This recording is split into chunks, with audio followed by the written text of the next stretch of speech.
All right, today we're going to talk about the organization of Congress, how Congress works. Article 1 of the Constitution lays out the structure of Congress and the powers they have. So a term you should recognize right away is bicameral. That's a term we talked about in our earlier units. Our Congress is bicameral, which means two houses. So you have the Senate, which represents the state. So if you're a senator from Wisconsin, your job is to represent the entire state of Wisconsin. If you're a House member, your job is to represent the people within your specific district within Wisconsin. The Senate is considered the upper house. There's fewer senators. There's only 100, so it's harder to become a senator, and you serve a 6-year term. Compared to the House, which is the lower house, there's 435 House members, and you only serve a 2-year term. Congress members get paid a decent amount of money, $174,000 roughly. But understand that most Congress members are already millionaires. Typically, people don't run for Congress to make money. They do it because they already have money and they want the powerful position of being a Congress member. If you're in Congress, you get your staff, your office, your travel, and even some of your mail paid for. That's called the franking privilege. You can send home mail to your district for free, which is an advantage. Somebody's going to challenge me if I'm the current Congress member and I'm up for re-election. I can send mail home for free that says, look at all these great things I've done.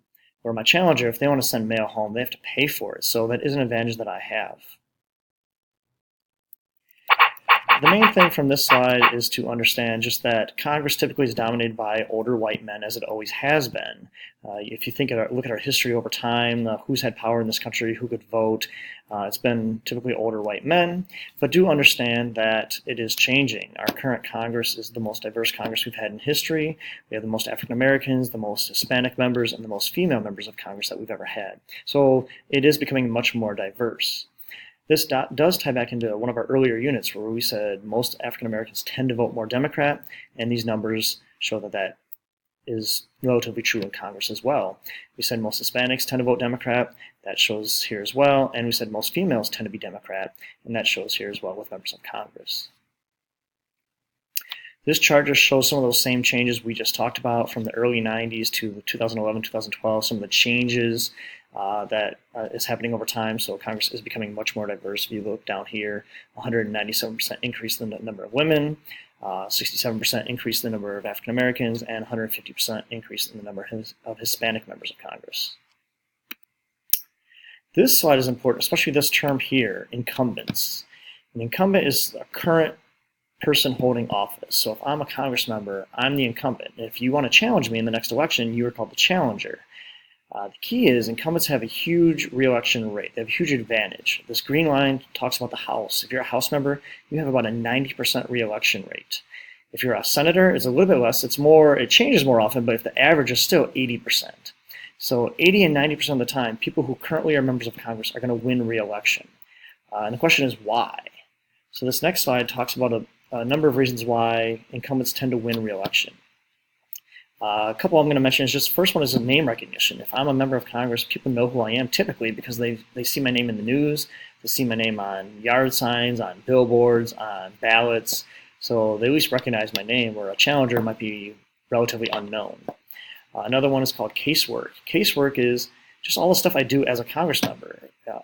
When I'm in DC doing my job, people call my office for help. They might need help with their taxes or getting their social security check or getting a tour of the Capitol. So me and my staff help them get that stuff done, so that makes them feel good, so maybe they'll vote for me, and I can then advertise, look at all this great stuff I've done. Pork barrel is an interesting one. This is, let's say I want money for a bridge or a road or to build a school in my district. I might add that onto a bill that has nothing to do with those things. At the very bottom, I might add on that I get X amount of dollars to do something in my district, and when that bill passes, I now get that money, and then I can go back to my district and advertise and say, look what I was able to do. I did all this great stuff for our district. This link here leads us to an article about Fairbanks Morse here in Beloit, who builds Navy engines. And they got a contract to continue building Navy engines, which is great for Beloit. It keeps people working, but it was added onto a bill that has nothing to do with Navy engines, so it's considered pork. Again, not always bad. Politicians complain about it, and it can do good things, but it does increase the cost of those bills, and that's why it's called pork. It fattens up the cost of that original bill. The other one here is just typically challengers are weaker. They are inexperienced. They don't have the structure. They don't have the staff. They don't have the team in place to help them. So they typically are more unorganized, and they have less money. It's harder for them to raise money.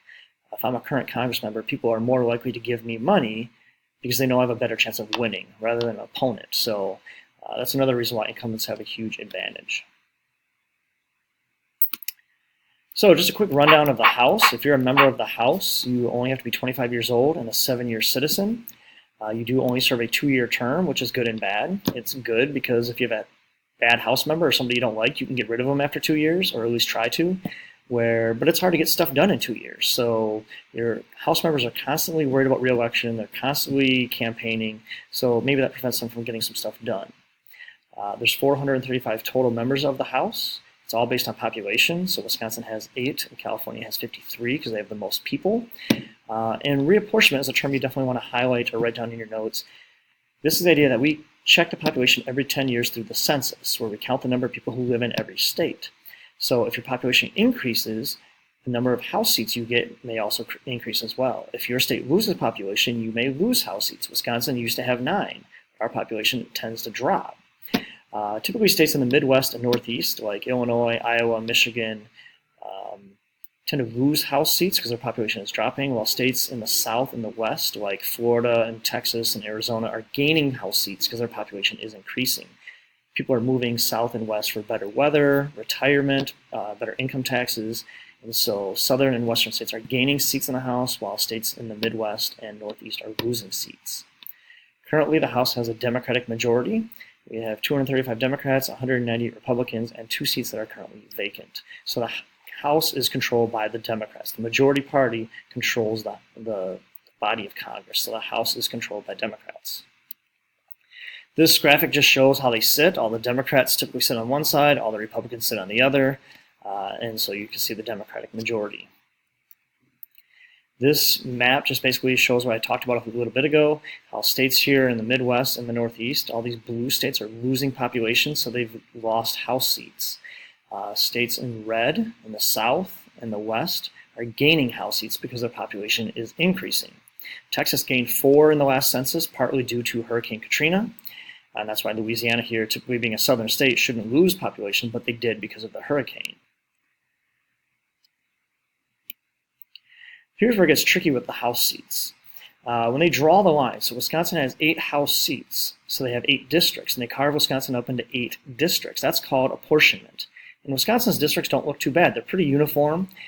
District 7 up here has to be a lot bigger because not as many people live in the north, so the geographically has to be larger compared to like District 1 down here in southeastern Wisconsin.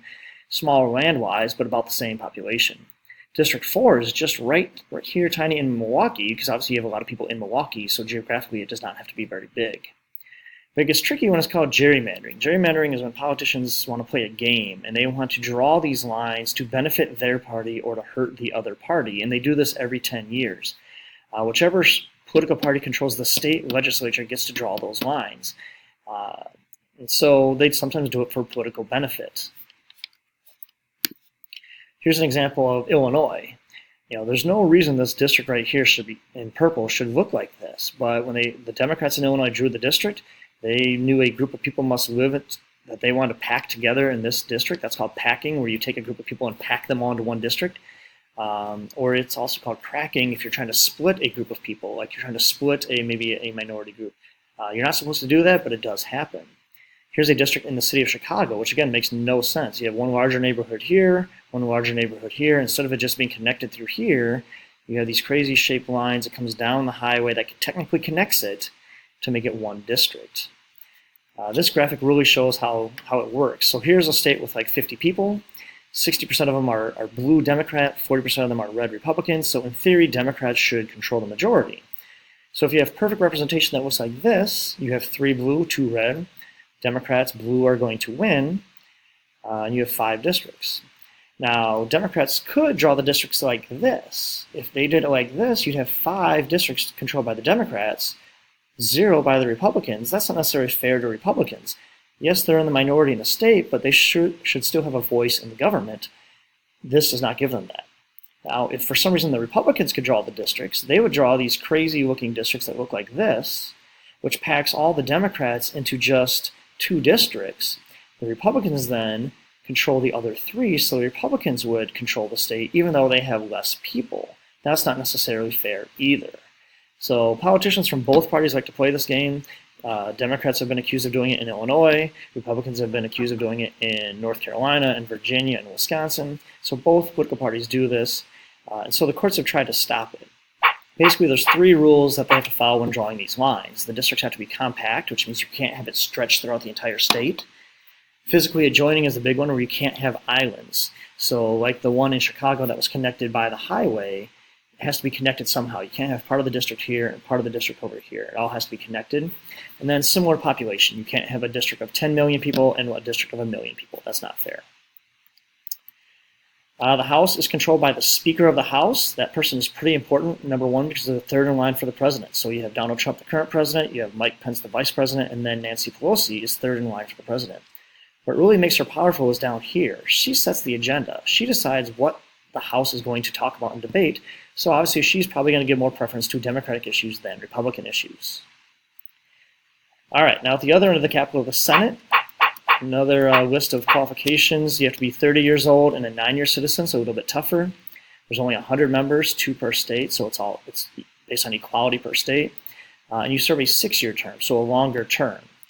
Currently, the Republicans hold the edge in the Senate. You have 53 Republicans, 45 Democrats, and 2 independents who typically join the Democrats, so the Republicans still have a majority. Remember that originally we did not get to vote for the Senate. The state legislature picked their senators. That all changed with the 17th Amendment, which said that the people get to vote for their senators. This just shows how the senators all sit. Our 2 current senators from Wisconsin, you have Tammy Baldwin, a Democrat, and Ron Johnson, a Republican. You should know those names. Make sure you write those down. This map just shows geographically what we've talked about, how southern states typically are controlled by Republicans, so both their senators tend to be Republicans, where the Midwest, the West Coast, and the Northeast tend to be controlled by Democrats. So blue states, both their senators are Democrat. Purple, you have 1 of each, like Wisconsin. Tammy's a Democrat and Ron Johnson's a Republican. In the Senate, there's some leadership as well. The vice president, he is the president of the Senate. So Mike Pence is the president of the Senate, but he only shows up if there's a tie vote, which doesn't happen a lot, or for special events. So when he's gone, the power then goes to the pro tempore, which is typically the longest serving member of the majority party. So the Republicans have elected Charles Grassley as the pro tempore, but really this is more of a ceremonial position. The power in the Senate really lies with the majority leader, which is Mitch McConnell. The majority votes for their leader, so the Republicans picked Mitch, and he holds a lot of the powers that Nancy Pelosi has in the House. So you definitely want to write this down, as the majority leader is the true center of power in the Senate. So really quickly, committees. Committees are where all the work is done in Congress. Committees are where, every year there's probably thousands of ideas for new laws, so they get dumped into committees. So a new idea for a law about farming would go to maybe the Agriculture Committee. And these committees serve as filters or screens. They sift through them, and they let the good ideas go through, and the bad ideas die. Most bills die in committee. We don't have thousands of new laws every year, because that would just be ridiculous. So these committees sift through them. This is also where congressmen can add pork that we talked about earlier. So there's 3 types of committees. They're standing. These are permanent. We're always going to have them. Typically education, energy, agriculture. Excuse me. We have select committees, which are temporary. They're only there for a short period of time. Like after 9/11, we had a committee to investigate 9/11. And then conference committee. This is where the really work is done. When a bill passes through Congress, it has to be the same in the House and the Senate. It has to be identical. So the conference committee is where they go to fix the differences. If there's a difference between numbers, cost, whatever, conference committee is where they bring members of both houses together to work out those differences. And if they can't, then the bill's dead. Other things Congress can do: the Senate approves treaties with foreign countries. They also approve appointments. So if Donald Trump picks a new Supreme Court judge, the Senate has to approve that. That's a pretty powerful thing that the Senate can do. The House deals with money and taxes. And Congress actually declares war. And finally, the House can elect a president if the Electoral College fails. It's only happened a couple of times, and it has, I think, since the 1800s. Congress as a whole proposes new amendments, and then impeachment. The House impeaches the president, and the Senate has to convict them. So Bill Clinton was impeached for lying under oath, but the Senate did not convict him. No president has been impeached and convicted and removed from their job. Richard Nixon probably would have been, but he resigned before they had the chance to do it. All right, that's it. If you have any questions, please see myself or Mr. Flynn. Thanks.